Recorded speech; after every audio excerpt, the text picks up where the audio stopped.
Now, there were two huge moments in episode 5, with Tariq being arrested and Lorenzo being released from prison. And episode 6 is going to kick off with Tariq in prison, and with Lorenzo trying to reclaim the streets. His reputation and his family are in for one hell of a ride over the last 5 episodes, and shit is really going to get crazy with Tariq in prison.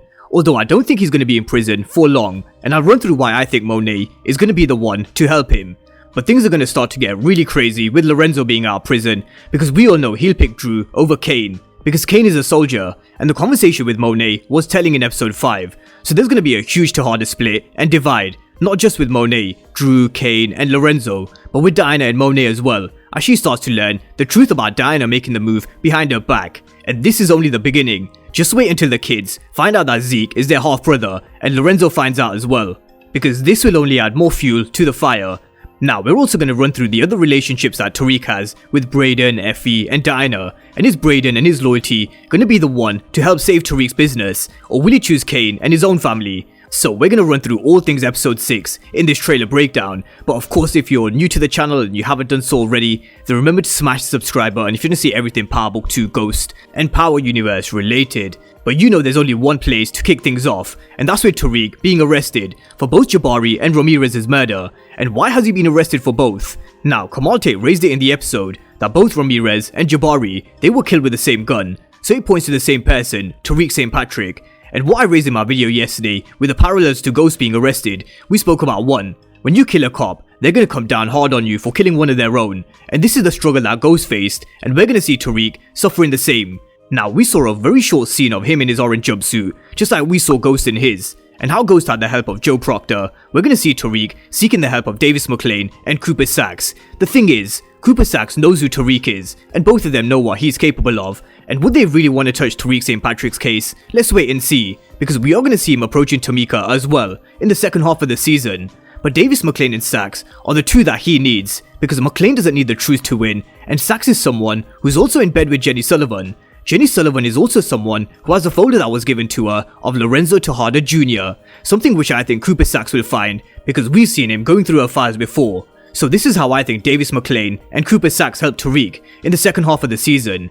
And I don't think Tariq will be in prison for long, although I do think he's going to have a tough time proving his innocence. And now we really are going to see the true meaning of Ghost Never Die, because he's not going to have to just think, what would Ghost do, but what did Ghost do to get himself out of the charges that he was up against with Greg Knox's murder? And you can look at the letter that Ghost left Tariq in two ways, one punishing him for his sins, but also motivating him to do better than Ghost, and prove him wrong, and show him that he can beat this.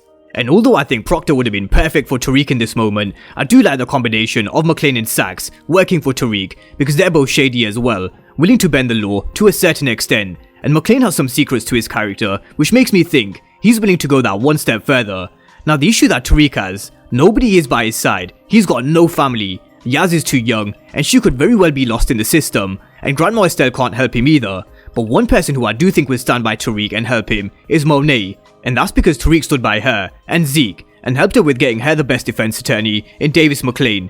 Even though he did lie to her at the beginning, Tariq is literally the only person she can trust. Tariq opened Monet's eyes and made her realize that all of her kids have been betraying her in their own ways. He told her how Kane was the one who swapped the product with powdered sugar, so she lets him back in. How Drew's still seeing Ev, even though Ev dropped Drew's name when he was questioned, which can't be overlooked by the way, which we'll get to later on in this video. And also Diana, how she took the money from the safe. Tariq may have killed Jabari, but he did it for the greater good, because he knew way too much information, and he was getting too close to the GTG murder at Stansfield, and he also had Drew's name in his mouth, so Jabari had to go. He did what he had to do.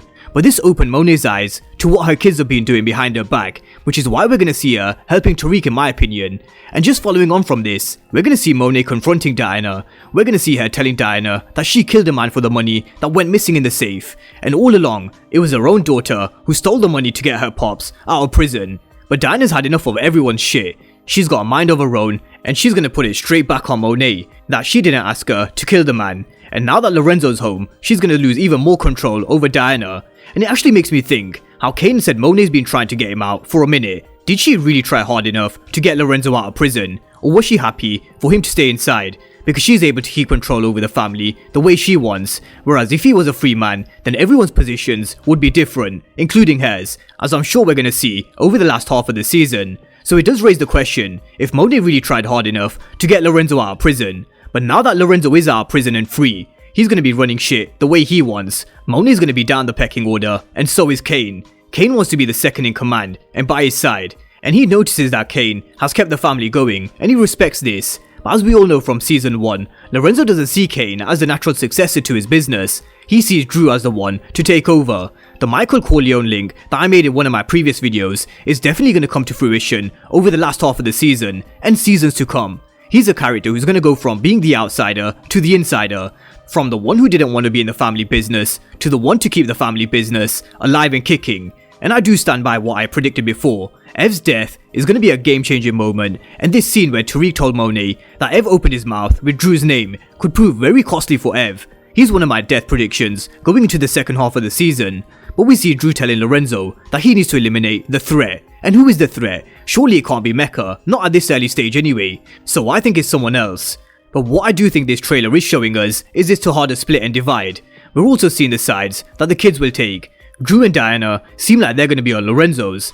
But with Kane, it really is difficult with him. He seems like he's going to be back on Monet's side because of the way Lorenzo has Drew above him, playing more of an important position. So we see Monet telling Kane that you don't have the power of him as you think you do, and Monet's getting into Kane's mind because now she isn't in control because she's lost it to Lorenzo. So they're going to plot and make a plan of their own. So let's talk about Mecca next, because this is one person who has a huge influence on Kane, Monet and the Tejadas. And one of the biggest factors to remember going into the second half of the season is Monet only knows him as Dante, because she doesn't know who Mecca is, even though Tariq gave her the name and told her that Mecca is the connect.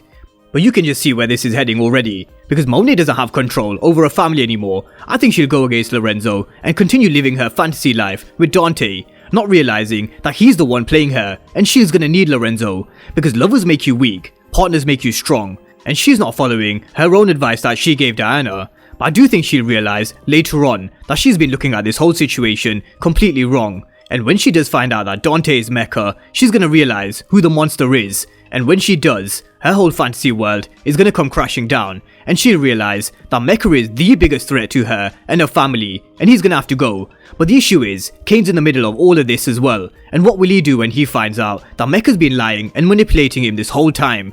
Will he help the family take down Mecca from the inside, or will he stand by Mecca's side? Because Mecca continues to put that fear into Kane with what happens to someone if they cross him. We saw how the chef just casually slashed Nuff's neck, and how shocked did Kane look again. So it is going to be interesting to see how Kane plays this from his side. But what about Braden? We see a short scene of him in the trailer, and he's going to keep business moving, but he's also not stupid. He knows that him and Kane removed Ramirez's body to be found, and the only ones that have been in their room apart from Tariq was Kane. This is where we're really going to see Braden's loyalty be tested. Is Braden's loyalty towards Kane, his family, or is it towards Tariq? I think Braden is someone who will hopefully prove his loyalty and really help Tariq in the second half of the season. Let's not forget, he pulled the trigger when he was in this jewelry store, and he's ready to kill if he has to. So I do think while Tariq's in prison, it's business as usual for Braden and Effie, and they're going to step up. And maybe this is where Diana comes in and helps them, and where she really starts to learn the game. So that's the episode 6 trailer, which is going to be back with us on January the 9th. It seems like a long time, but honestly it is going to come around very quickly, and I'll be breaking down characters, completing character analysis videos, just to keep you guys busy over the Christmas period. And the teasers and spoilers for Power Book 4 Force is going to be heavy over the next 2 weeks as well. So that is something to definitely look forward to. But drop me all your comments down below in the comment section with all your predictions for episode 6, with Lorenzo being released from prison and Tariq being arrested. Drop all your predictions down below, and of course if you're new to the channel and you haven't done so already, then remember to smash the subscribe button if you want to see everything Power Book 2 Ghost and Power Universe related. But as always, thank you guys for watching, and I'll see you next time.